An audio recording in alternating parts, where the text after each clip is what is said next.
Hello guys, learning কোডার্সের পক্ষ থেকে আমি জয় আপনাদেরকে জানাই স্বাগতম। তো আজকে হচ্ছে আমাদের HTML এর সেকেন্ড ক্লাস। তো শুরুতে আমরা আমাদের যে ফোল্ডারটি ছিল HTML তার ভিতর প্রবেশ করতেছি।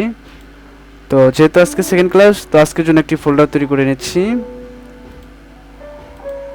আজকে ফোল্ডারের নাম দিচ্ছি ক্লাস 2। ক্লাস 2 এর ভিতরে আমরা আমাদের কাঙ্ক্ষিত টেক্সট ডকুমেন্ট যেটা লাগবে সেটা নিয়ে নিচ্ছি। টেক্সট ডকুমেন্টের নাম দিচ্ছি ইনডেক্স ডট অবশ্যই HTML। এক্সটেনশনটা অবশ্যই মাস্ট বি HTML দিতেই হবে। তো এন্টার প্রেস করতেছি, পারমিশন চাচ্ছে, ইয়েস করে দিচ্ছি। এখন এই HTML ফাইলটা আপনার যে ভিজুয়াল কোড স্টুডিও আছে সেই ভিজুয়াল কোড স্টুডিওর মাধ্যমে আমি ওপেন করতেছি কোড সুবিধা করার জন্য। তো ভিজুয়াল কোড স্টুডিও ওপেন করতেছি।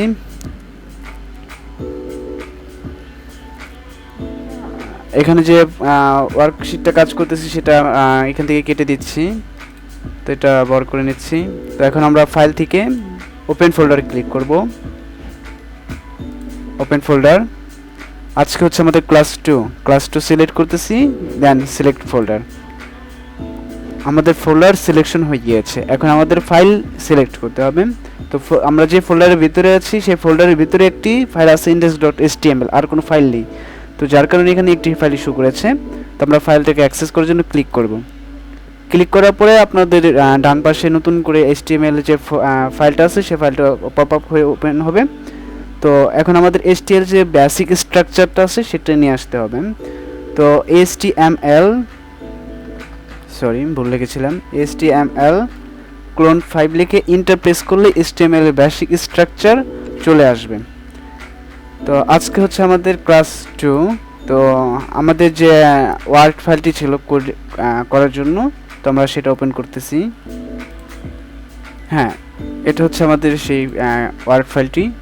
তো আমরা ওয়ার্ড ফাইলটি ওপেন করে নিচ্ছি, এখান থেকে বড় করে নিচ্ছি। তো আজকে হচ্ছে আমাদের HTML এর টেক্সট ফরম্যাটিং ট্যাগ নিয়ে কাজ করার কথা। তো এর আগে ক্লাসে আমি HTML হেডিং এবং HTML কমেন্ট এই দুটো অংশ দেখিয়ে দিয়েছি, অলমোস্ট আপনারা দেখে নিয়েছেন আশা করি। তো আজকে আমরা HTML ট্যাগ ফরম্যাটিং নিয়ে কাজ করব।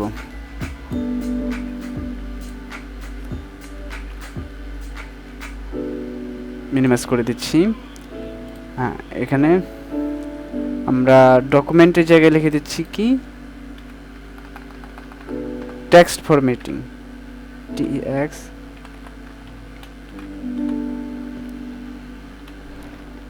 Text format. তো আজকে হচ্ছে আমাদের ক্লাস 2। যেহেতু আমাদের ক্লাস 2, এর আগে আমরা বলেছিলাম যে কমেন্ট করে আমরা প্রত্যেকটা কাজ করব, প্রত্যেকটা সেকশন আমরা কমেন্টের মাধ্যমে বুঝিয়ে তুলব যে এখানে এই সেকশনে এই কাজ করেছি। তো আজকে থেকে আমরা পুরোপুরি কমেন্টের ব্যাপারটা বুঝতে পারবো। তো প্রথমেই কমেন্ট করে নিচ্ছি। কিবোর্ডে কন্ট্রোল অ্যান্ড আপনার স্ল্যাশ বার যে বাটনটা আছে একসাথে প্রেস করলে আপনাদের কমেন্টের যে কোডটা অটোমেটিকলি চলে আসবে। তো এখানে আমরা আজকে লিখে দিচ্ছি ক্লাস 2 স্টার্ট। আরেকটা কমেন্ট করে নিচ্ছি, কন্ট্রোল প্লাস স্ল্যাশ বার বাটন প্রেস করতেছি, ক্লাস 2 ইন্ড। এখন এর ভিতরেই আমরা কোড করব, এই কমেন্টের ভিতরেই আমরা কোড করব। আমরা গ্যাপ করে নিচ্ছি। তো প্রথমে হচ্ছে আমাদের পি ট্যাগ মানে প্যারাগ্রাফ ট্যাগ। পি মানে হচ্ছে প্যারাগ্রাফ, ট্যাগের ভাষায় হচ্ছে পি। পি লিখে ইন্টারপ্রেস করলে অটোমেটিকলি ট্যাগ ওপেন হয়ে ক্লোজ হয়ে যাবে। তো ওপেনিং ট্যাগ কোনটা, ক্লোজিং ট্যাগ কোনটা, এর আগে আমি বলেছি, আবারও বলতেছি, এটা হচ্ছে ওপেনিং ট্যাগ যেটার মধ্যে স্ল্যাশ বার নেই, পি ট্যাগ। আর এটা হচ্ছে পি ট্যাগের ক্লোজ ট্যাগ, যেহেতু এখানে স্ল্যাশ বার আছে। তো যেটার মধ্যে স্ল্যাশ থাকবে সেটা হচ্ছে ক্লোজিং ট্যাগ, আর যেটা স্ল্যাশ থাকবে না সেটা হচ্ছে ওপেনিং ট্যাগ। তো এখানে আমরা একটা এলিমেন্ট নিচ্ছি। তো এলিমেন্টের নাম দিচ্ছি this is P or paragraph tag. আপনাদের বোঝার জন্য লিখে দিচ্ছি পুরোপুরিভাবে।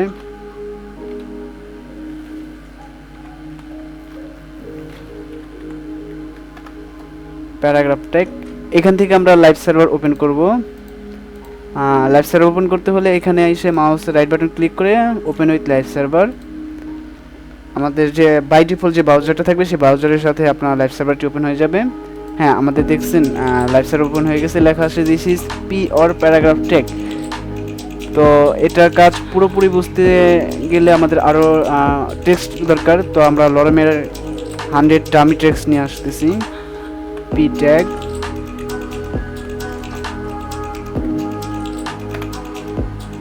এরকম হলে অলরা জেড ক্লিক প্রেস করবেন। তো আপনার যে উইন্ডোটা থাকবে, যে স্ক্রিন সাইজ উইন্ডোটা থাকবে সেই স্ক্রিন সাইজ অনুযায়ী আপনাদের এখানে কোড এডিট হয়ে যাবে। তো আগে ছিল কি আপনার পরস্পর লাইন অনুযায়ী চলে আসছিল, যেরকম আমি আবারও দেখাচ্ছি। সরি, আমার অবশ্যই ভুল হয়েছে। হ্যাঁ, অল্ট্রা জেড প্রেস করলে আপনার এখানে এই উইন্ডোর মধ্যে থেকেই আপনার বাইরে আর যাবে না, কোড এর ভিতরেই থাকবে, নিচে নিচে চলে শো করবে। তো এখন আমরা এখানে রিলোড দিচ্ছি। তো এখানে দেখছেন যে একটা প্যারা হয়েছে, তো আমরা আরও এরকম আরও 2 থেকে 3টে নেব, তাহলে হয়তো আপনারা প্রপারলি বুঝতে পারবেন যে প্যারাটা কীরকম হচ্ছে। এখান থেকে আমরা কপি করে নিচ্ছি 1টা 2টা।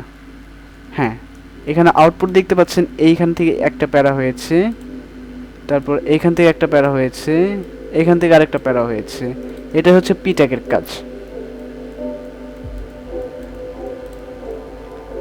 এরপর দেখব হচ্ছে আমরা বি ট্যাগ, মানে বোল্ড ট্যাগ, বা মাইক্রোসফট ওয়ার্ডে আমরা যে বোল্ড কাজ করতাম সেই bold tag. B tag, bold, this is bold, BOLD, bold or B tag।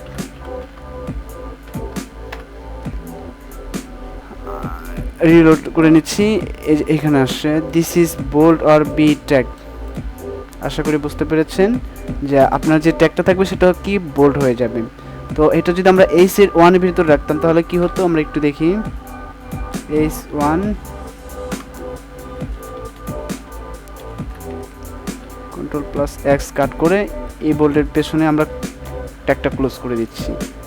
তো H1 হেডিং 1 এখানে অ্যাপ্লাই হয়েছে, হেডিং 1 অ্যাপ্লাই হওয়ার পর আবার কি হয়েছে, এটা আবার বোল্ড হয়েছে। তো এখান থেকে যদি আমরা বোল্ডটা উঠিয়ে দিই তাহলে কি হচ্ছে দেখেন, দেখতে পেয়েছেন।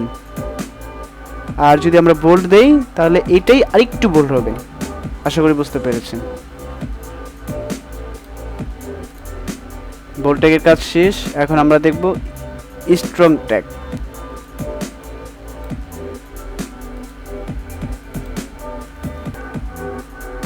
Strong tag,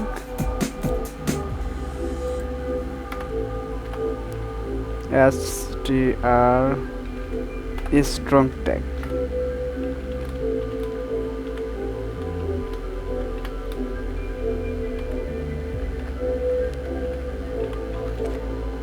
this strong tag live সার্ভারটা আমাদের রিকানেক্ট হয়ে গেছে, আবার আমরা লাইভ সার্ভার ওপেন করতেছি।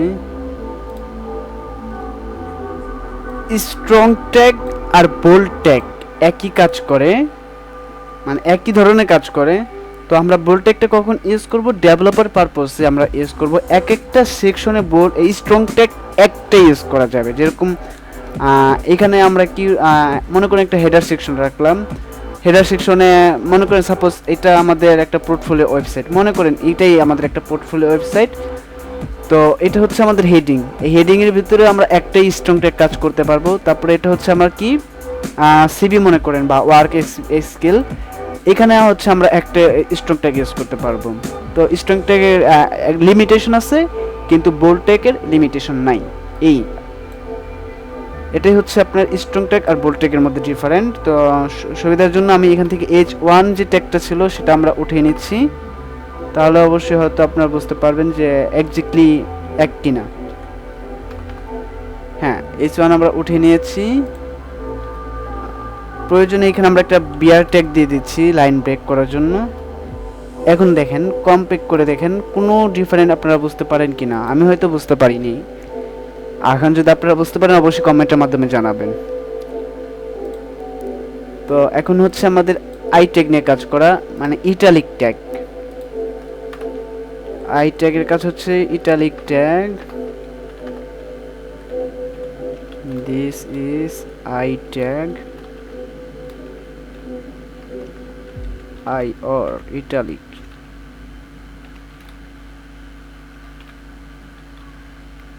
ITTALIC। অবশ্যই যদি এই স্পেলিংয়ে ভুল হয় আমাকে মাফ করবেন, অনেক সময় ভুল হতেই পারে। ইটালিক ট্যাগ, এখানে আমরা একটা বিয়ার ট্যাগ দিয়ে দিচ্ছি। ইটালিক ট্যাগ লেখাগুলো কি বা ওয়ার্ডগুলো একটু বাঁকা হয়ে গেছে। তো এখন আমরা দেখব হচ্ছে ইএম ট্যাগ। ইএম ট্যাগ আর আই ট্যাগ এর কাজও একই। এখানে আমরা বিয়ার ট্যাগ ইউজ করে দিচ্ছি, ইন্টার দিয়ে নিচে যাচ্ছি। ইএম মানে empty tag. This is EM or EMTY empty, EMPTY empty tag মানে খালি। এক্স্যাক্টলি একই আসতেছে। তো আমরা এটাও লাইন ব্রেক করে দিচ্ছি। তো এমটি ট্যাগ বা বিয়ার আই ট্যাগ এর মধ্যে কোনো ডিফারেন্স নেই, কিন্তু একটু আপনার রোবট যেটা কাউন্ট করে ইটালিক ট্যাগ থেকে এমটি ট্যাগ একটু মানে সাইজ, ফ্রন্ট সাইজটা একটু বড় হয় রোবট কাউন্ট করে যেটা। তো আমাদের নর্মাল ইউজার যারা আছে তারা হয়তো খালি চোখে বুঝতে পারবো না, আর যদিও বুঝতে পারি তাহলে হয়তো অনেক নিখুঁতভাবে তাকাতে হবে। তো যদি আপনারা বুঝতে পারেন অবশ্যই কমেন্টের মাধ্যমে জানাবেন এইখান থেকে এটা ডিফারেন্ট কতটুকু আছে বা কি আছে। তো এখন আমরা নেক্সটে চলে যাচ্ছি, মার্ক ট্যাগ। মার্ক ট্যাগের কাজ হচ্ছে, আমি আপনাদের এখানেই বুঝিয়ে দিচ্ছি। আমাদের এইটা হচ্ছে word document file, Microsoft Word আমি 2010 ব্যবহার করি। তো এইখানে যে আমি H1 থেকে H6 পর্যন্ত একটা ইয়েলো মার্ক করে দিয়েছি, মানে একটা হাইলাইটস করে দিয়েছি। এই হাইলাইটস বা মার্কের কাজ করে মার্ক ট্যাগের মাধ্যমে। তো এখন আমরা পুরোপুরি কাজটা দেখব। তো আবার আমাদের কোডিং ফাইলে চলে যাচ্ছি। MRK মার্ক ট্যাগ,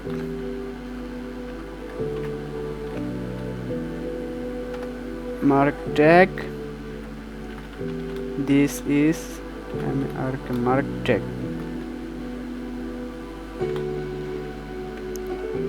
এক্স্যাক্টলি দেখতে পেয়েছেন এখানে মার্ক হয়ে গেছে বা হাইলাইটস হয়ে গেছে, দিস ইজ মার্ক ট্যাগ। এটাই হচ্ছে মার্ক ট্যাগের কাজ।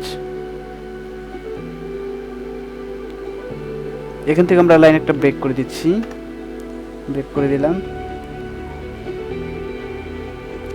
এখন আমরা দেখব হচ্ছে ইউ এর কাজ, ইউ ট্যাগের কাজ মানে আন্ডারলাইন ট্যাগ। তো আমরা কোডিং করতেছি ইউ মানে underline, this is U or UNDER underline LINE line tag. This is U or underline tag. যেহেতু আমাদের কোডিং করার কারণে বা ফাস্ট কোড করার কারণে হয়তো আমাদের সার্ভারটা রিকানেক্ট হয়ে গিয়েছে, তো আমরা আবার রিফ্রেশ দিয়ে কানেক্ট করে নিতে পারি। দেখতে পেয়েছেন this is U or underline tag. তো আজকে আমাদের টিউটোরিয়াল এই পর্যন্তই থাকবে, কিন্তু এখানে আমি আরেকটা কথা বলে দিতে পারি যে কমেন্ট করেছিলাম HTML ক্লাস টু স্টার্ট, এখানে কমেন্ট করেছে HTML ক্লাস টু ইন্ট। তো আমাদের যেহেতু সেকেন্ড ক্লাস শেষ হয়ে গিয়েছে, তো আমরা এক এক দিন এক একটা ফাইল করব। তো আমি আপনাদেরকে সুবিধার জন্য দেখিয়ে দিচ্ছি। এই যে আজকে একটা ফাইল করলাম বা ফোল্ডার করলাম, কালকে একটা ফোল্ডার করব, আবার তারপরে দিন একটা টিউটোরিয়াল করবো, আবার তাদের পরের দিন একটা ফোল্ডার করবো। এইভাবে আস্তে আস্তে দেখা যাচ্ছে আমাদের ফোল্ডারের উপর ফোল্ডার চলতেই থাকবে।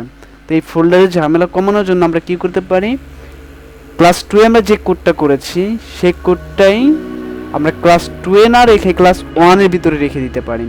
তো ক্লাস 2 এর যে আমাদের কোডটা আছে সেই কোডটা যদি এখন আমাদের ওপেন করি তাহলে কি আসতেছে দেখতেছেন, এক্স্যাক্টলি একই আসতেছে, কারণ এই কোডটাই আমাদের এই লাইভ সার্ভার রান করতেছে, এই কোড ফাইলটাই আমাদের লাইভ সার্ভারটি রান করতেছে। আমি আবার বলতেছি, এইখানে যে কোডিং ফাইলটা আছে আমরা যে index.html যে কোডিং ফাইলটা নিয়েছিলাম সেই ফাইলের যে কোডটা আমাদের লাইভ সার্ভার রান করে আমাদের সামনে প্রস্তুত করতেছে যে আমাদের ওয়েবসাইটের ডিজাইন বা লোকটা কীরকম হচ্ছে।